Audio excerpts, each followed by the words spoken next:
On October 19th, Eli Wiesel, famed Holocaust survivor, Nazi hunter, and ardent Israeli war crimes apologist, spoke at Concordia University at the invitation of the Concordia Student Union. Originally, the CSU commissioned CUTV to film the lecture and offered our journalists an interview along with the rest of the campus media. The day of the event, our station was informed that we will not be allowed to film the event, and our interview was cancelled. The CSU claimed that their contract with Mr. Wiesel forbade them from filming anything. This excuse contradicts the information given to us by a reliable source who wishes to remain anonymous. According to this source, Concordia Security contacted Mr. Wiesel and informed him that a member of the CUTV staff is of Palestinian origins and that the CUTV will be filming the lecture and interviewing him at the media scrum. Mr. Wiesel demanded that the CUTV be excluded from any filming, as he will not be subject to questioning by a Palestinian. When other campus media found out about the ban on CUTV at the Wiesel event, everyone was furious.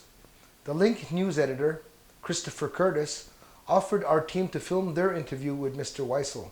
CUTV took that offer. As our team reached the location for the media scrum, Concordia security officials greeted them by saying, "You are not supposed to be here."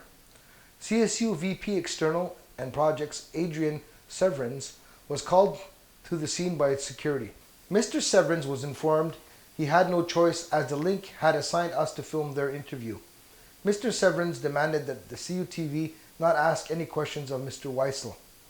Seeing that the Concordia administration and security were in panic mode just for the thought of Mr. Wiesel being interviewed by a critical media outlet, let alone a Palestinian, our team of journalists did not want to antagonize the situation more and agreed to stay silent as the Link interviewed Mr. Wiesel. Here is how Eli Wiesel's opinion on human responsibility in war crimes contradicts his opinions on Israeli war crimes and his support for Israel. Unfortunately, genocide and ethnic cleansing has continued since the Holocaust. I know that you've tried to, you've been to the UN, you've tried to raise awareness about the conflict in Darfur.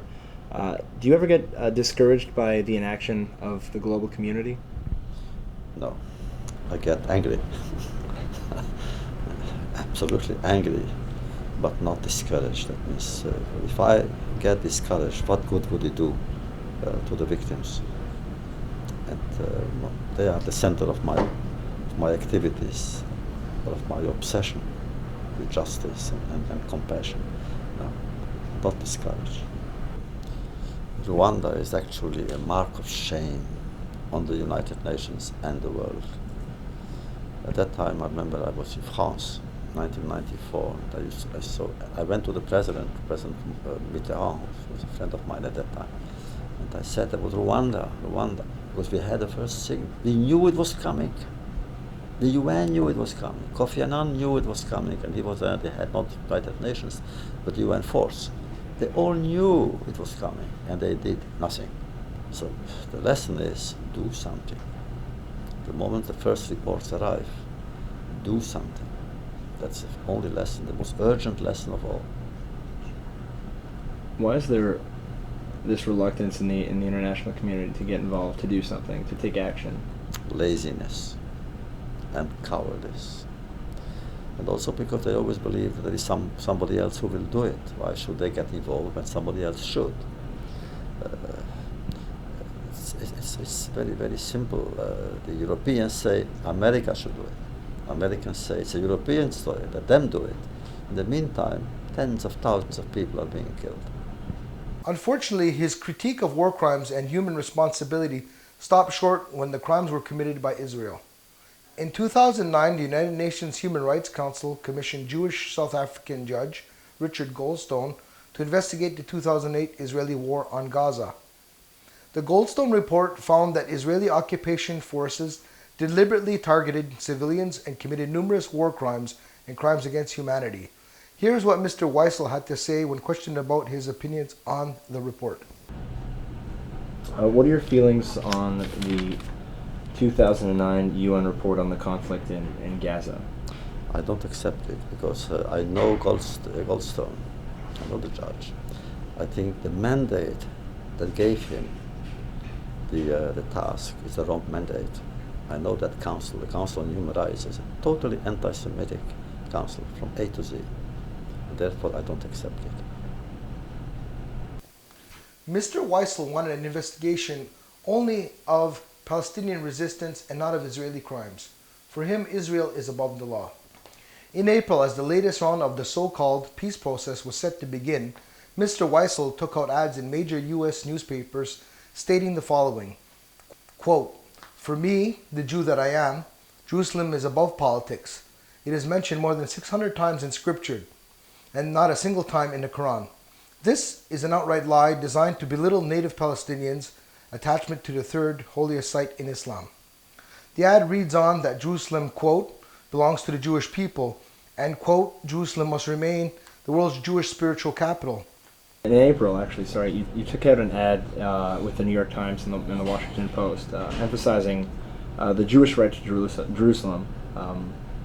Can you explain this claim and how it relates to sort of Islamic claims over Jerusalem? No, I didn't. I don't deny the claims. But what I wanted then actually is people misunderstood it. I didn't speak about the problem of Jerusalem. At that time, I knew from my sources that there's going to be a plan, a good plan, bringing the Palestinians and Israelis together, and to begin with Jerusalem. And the logic was, if they will settle the Jerusalem question, which is so difficult, all the other questions will be easy to solve. And I know enough politics and about Middle Eastern politics that is wrong. I took it out simply and I saw the president on that. The thing is, I said, leave the problem of Jerusalem to the end. Don't accept any resolution on that. Things will happen, even about Jerusalem. But leave it to the end, because if you begin, you will not go anywhere. You will not move one step forward. And they agreed. The president agreed. But that was not anything to say Jerusalem must stay as it is.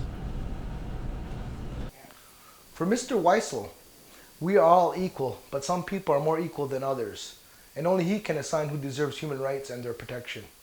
For CUTV News, I'm Clifton Nicholas.